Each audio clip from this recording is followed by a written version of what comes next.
Listen, when I started this channel, I never wanted to use the word flaccid in the title of one of my videos. It's a bold strategy, Cotton. Let's see if it pays off for him. But this is just where we are. I tried, believe me, to come up with a more appropriate adjective.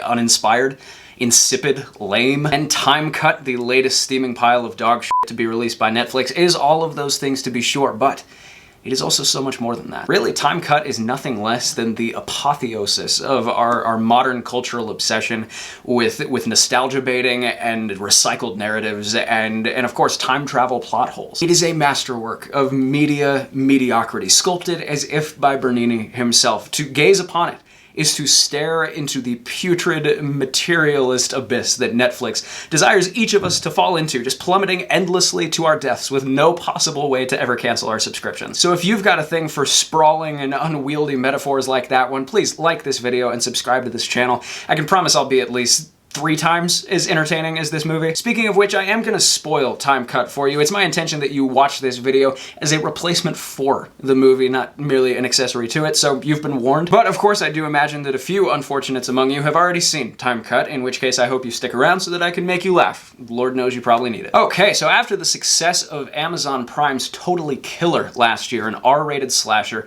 about a girl who goes back in time to the 80s to stop a family member from being murdered, Netflix decided they'd step things up with Time Cut, a PG-13 rated slasher about a girl who goes back in time to the early 2000s to stop a family member from being murdered. And by step things up, I mean, obviously, steps up on the staircase to a worse movie. Listen, not all of my metaphors are gonna move you. Now, there are many ways in which this project was doomed to fail, but you've likely already put your finger on the most important one, which is that it's far easier to inspire nostalgia for the year 1987 than it is to inspire nostalgia for the year 2003. The 80s, man, the era of big hair, Michael Jackson. I mean, you could use the song Take On Me by a-ha to make any scene in your movie 10 times better. I shit you not, the most prominent needle drop in Time Cut is Teenage Dirtbag by Wheatus. Never has nostalgia felt more forced, or more out of the loop, frankly. It's like this movie was made by someone who only has a vague idea of what the early 2000s were actually like. I mean, yes, there's burned CDs and Razor scooters, I'll pat you on the back for those,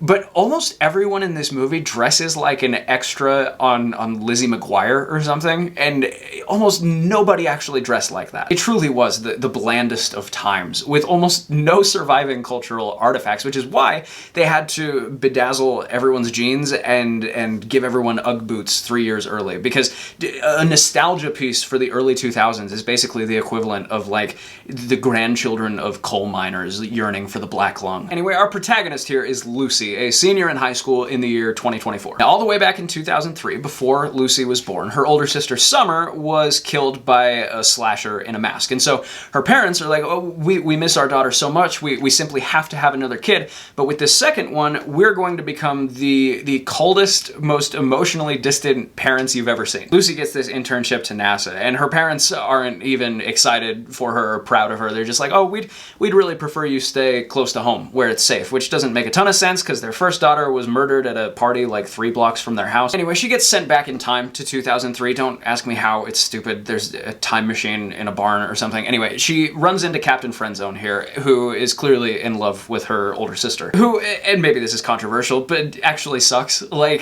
she's doing that thing where she strings him along. She can tell he's into her, and she's like, oh, you know, you can't date me, but you can hang around and do all my science homework for me. But anyway, Lucy saves Captain Friendzone from getting thrown in a river by some bullies. His actual friend, her older sister, doesn't do shit, by the way. She literally just stands there and watches it happen, and he can't even swim. But afterward, Lucy tells him about the time travel, and they're like, oh man, we gotta stop these murders from happening.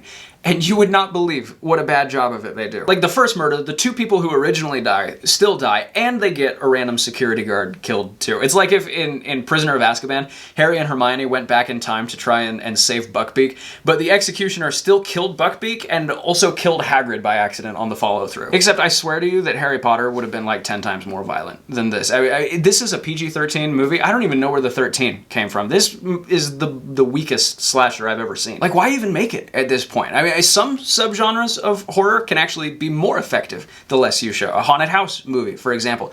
Slasher movies are not one of them. Anyway, Lucy becomes friends with her sister Summer, even meets Summer's parents, who are actually her parents, even though they don't know it, and they're nice to her for a change. So out of the blue, she's just like, hey, did you guys ever think about having another kid?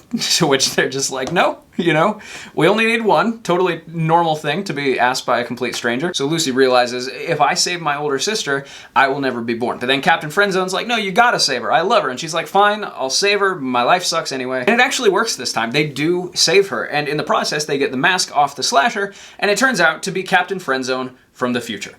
He built a time machine so that he could go back in time and kill Summer and all of her friends. Why does he do that? Well, because in the original timeline, not only does Summer not intervene when this guy gets thrown in the lake, but she actually stands there and laughs at him. And so this kid, this normally very mild-mannered kid, just absolutely snaps and turns into some weird combination of Jimmy Neutron and the Columbine Kid. And this plot twist is bullshit for several reasons, chief among them being the question you're probably asking yourself now, which is, why did he build a time machine to go back in time and kill Summer? Why didn't he just kill Summer? It just seems like you're just adding extra steps. And you're really gonna go through all the trouble to build a time machine only to commit your murders wearing the most boring, generic Dollar Tree-ass mask imaginable? But beyond that, the killer in the mask is shown to be this, like, big hulking guy, which Captain Friendzone obviously is not. I swear to God, Lucy's got him by like 6 inches. So that's cheating. But the most ridiculous part of this is once Lucy kills future Captain Friendzone, the evil one,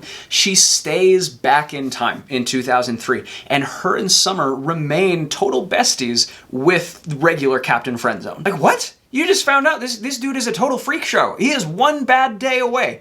I mean, if you so much as look at him wrong, he will fucking kill you. So nothing's gonna change about your relationship to him? And I know he's not the version who did the murders or whatever, but he basically is. I mean, like, literally, if Lucy hadn't saved him from getting thrown in the water, he would have murdered them.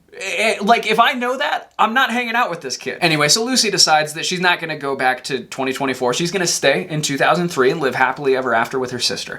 And the coup de grace on top of all of this is at the very end of the movie, she gets awarded the 2003 internship to NASA. How the f did she get that, man? Like, it's 2003. This girl doesn't have a social security number. There's no record at all of her existence. And the US government's just gonna be like, oh yeah, come build rockets for us. Get the f out of here. All right, guys, I gotta calm down. I know I didn't talk about the kills or the directing or the acting or any of that. Suffice it to say, it all sucked. I'm gonna give Time Cut 1 star out of 5. What Time Cut? Why is it even called Time Cut? Totally killer. That made sense because the 80s and stupid ass movie. Anyway, stay tuned for more spooky content coming soon. I promise I'll be calmer next time. I don't like having my time wasted, you know? Anyway, thank you for watching this video. Here's hoping you survive to see the next one.